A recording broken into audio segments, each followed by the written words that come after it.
मैंने जब चंदा को पहली बार देखा तो देखता ही रह गया। वो मेरी बहन की ननद थी। वो बहुत ही सुंदर थी। वो अभी 16 साल की थी। उस पर जवानी भर कर आई थी। अब मैं उसे अपनी पत्नी के रूप में देखना चाहता था। उसकी और मेरी शादी हो गई। उसने अपने स्वभाव से सबका दिल जीत लिया। कुछ महीनों के बाद चंदा अपने मायके चली गई, पर जब वापस आई तो बहुत ही अजीब हरकत करती। मुझसे तो हमेशा दूर भागती। मैं जब भी उसे छूता तो वो अपने ऊपर गंगा जल छिड़कती। ये देखकर मैं दंग था। मेरी समझ कुछ नहीं आ रहा था। उसके गांव का एक लड़का, उसका नाम बंसी था, जो उससे मिलने आता और चंदा उसे खूब सारे पैसे देती। एक दिन मैंने उसे रंगे हाथों पकड़ लिया। जो सच्चाई उसने बताई, मैं सदमे में आ गया। वो बंसी उसका। मैं एक पंडित परिवार में पैदा हुआ था। गांव में हमारा एक रुतबा था।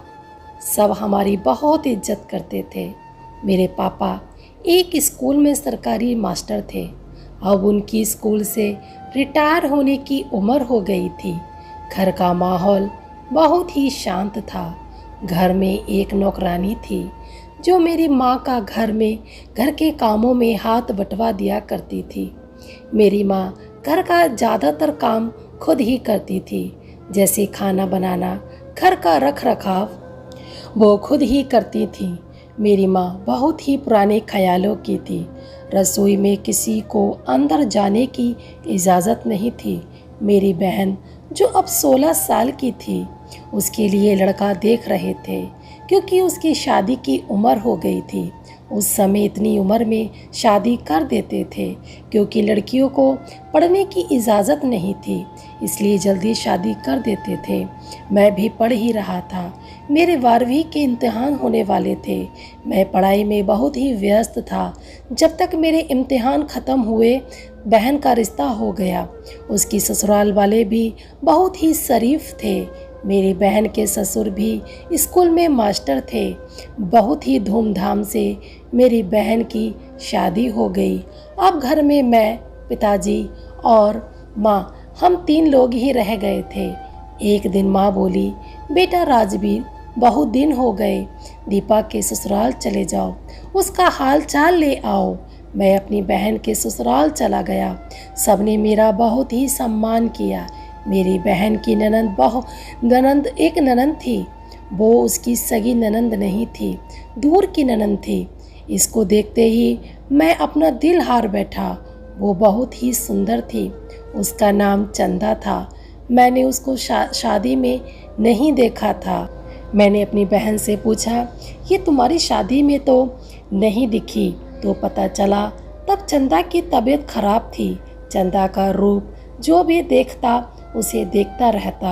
चंदा अनाथ थी। उसके माता पिता बचपन में ही ईश्वर को प्यारे हो गए थे। वो अपने मामा के पास रहती थी। दीपा के ससुर चंदा के मामा थे। शाम हो गई थी। अब मैं अपने घर की तरफ चल पड़ा। अब माँ जब भी बहन की ससुराल भेजती तो मैं बिना किसी शिकायत के चला जाता था। अपने बहन के लिए नहीं, चंदा का दीदार करने के लिए जाता था। धीरे धीरे मेरी और चंदा की दोस्ती हो गई। चंदा स्वभाव की भी बहुत अच्छी थी। मैंने अपने मन में अपनी होने वाली पत्नी के लिए जो छवि बना रखी थी, वो बिल्कुल वैसी थी। मैं चंदा को पसंद करने लगा, वो भी मुझे पसंद करने लगी। मैंने अपने पिता को ये सब बता दिया। अब इस रिश्ते के लिए सब मान गए। मेरी और चंदा की शादी हो गई। वो दुल्हन बनकर मेरी सोनी ज़िंदगी में आ गई। उसके आने से मैं बहुत खुश था। माँ और चंदा की खूब जमती थी। माँ को जैसी बहू चाहिए थी, चंदा बिल्कुल वैसी थी। शादी को कुछ महीने हुए थे तो उसके मैके वाले उसे लेने आ गए। चंदा कुछ दिनों के लिए अपने मायके चली गई। एक हफ्ते बाद माँ बोली, राजवीर, अब चंदा को ले आओ, बहुत दिन हो गए हैं। मैं उसको लेने चला गया। शाम तक वापस भी आ गया। रात को मैं उसके जितना करीब जाने की कोशिश करता तो वो उतना ही दूर भागती थी।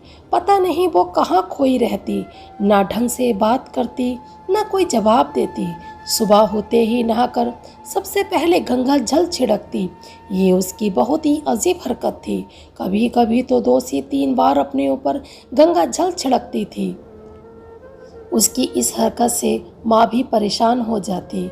माँ बार बार पूछती, चंदा क्या हुआ जो तुम गंगा जल छिड़कती हो? वो कुछ नहीं बताती, बस अकेले में रोती रहती। मुझसे अपनी चंदा की ये हालत देखी नहीं जाती। मैंने सोचा चंदा को किसी डॉक्टर को दिखा दूँ। मैं उसे डॉक्टर के पास लेकर गया। वो डॉक्टर मेरे पापा के दोस्त थे। उन्होंने बहुत ही जानने की कोशिश की पर कुछ नहीं पता चला। वो बोले चंदा बिल्कुल ठीक है, बस कोई टेंशन है जो चंदा को अंदर ही अंदर खाए जा रही है। इसका बस एक ही इलाज है, बच्चा। मैं बोला चाचा बच्चा मतलब? वो बोले अगर तुम्हारे घर में बच्चा आ जाएगा तो चंदा बच्चे में बिजी हो जाएगी और जो टेंशन है वो भी ख़त्म हो जाएगी।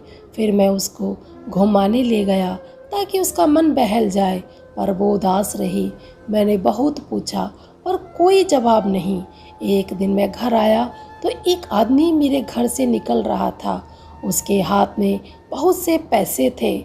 वो आदमी चंदा के गांव का था। वो मुझे देखकर डर गया और पैसे छिपा लिए।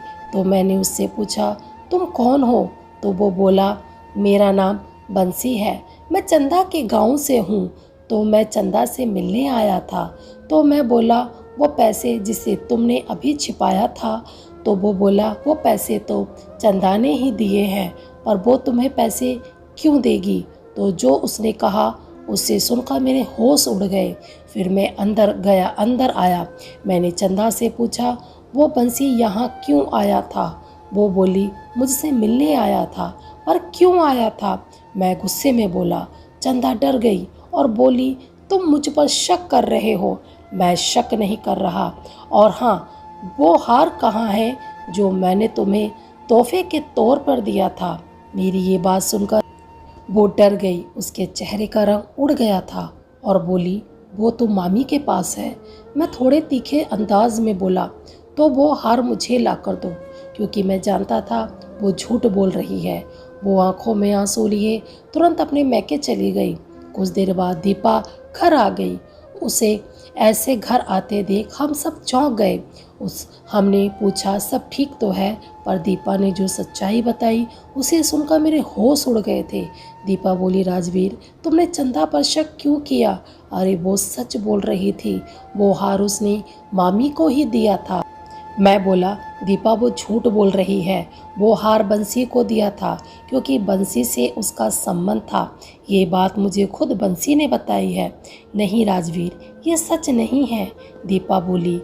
वो बंसी एक नंबर का झूठा है। उसे तो मेरी सास मतलब चंदा की मामी भेजती थी ताकि वो पैसे ले जाकर मेरी सास को दे सके।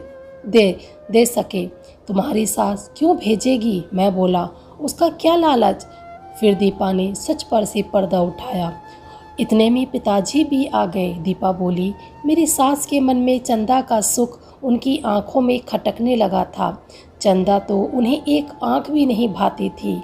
मेरी सास अपनी बेटी रूपा की शादी तुमसे कराना चाहती थी, पर तुमने चंदा को पसंद कर लिया और उससे शादी कर ली।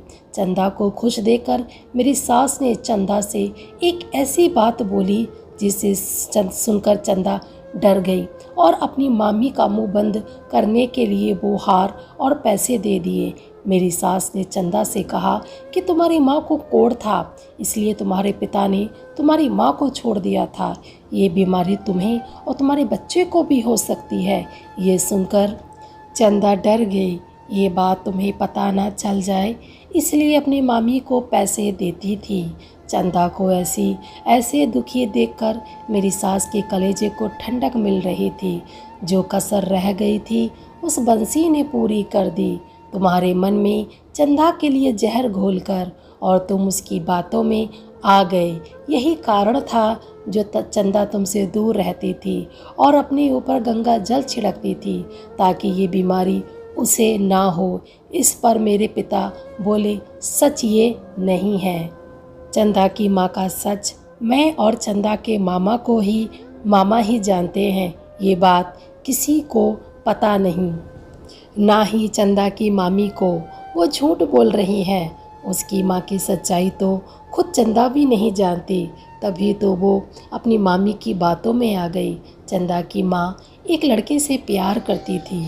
वो उसे भगाकर ले गया। जब वो माँ बनने वाली थी तो उसे छोड़कर भाग गया। एक दिन चंदा की माँ आई और अपनी बेटी चंदा को अपने भाई को देकर जहर खाकर अपनी जान दे दी, क्योंकि मैं उस समय वहीं था। ये है सच। अरे चंदा बहुत भोली है, हम उसे लेकर आते हैं। हम चंदा के घर गए और उसे पूरा सच को बताया। चंदा की मामी भी शर्मिंदा थी और माफ़ी मांगने लगी। किसी से इतनी नफ़रत मत करो, किसी की ज़िंदगी बर्बाद हो जाए और हमें किसी की बातों पर एकदम विश्वास नहीं करना चाहिए। क्या पता वो इंसान झूठ बोल रहा हो। हेलो दोस्तों, कैसी लगी आज की स्टोरी? उम्मीद करती हूँ अच्छी लगी होगी। तो बस मिलते हैं नेक्स्ट स्टोरी में। तब तक के लिए टाटा bye bye. Thanks for watching. Bye.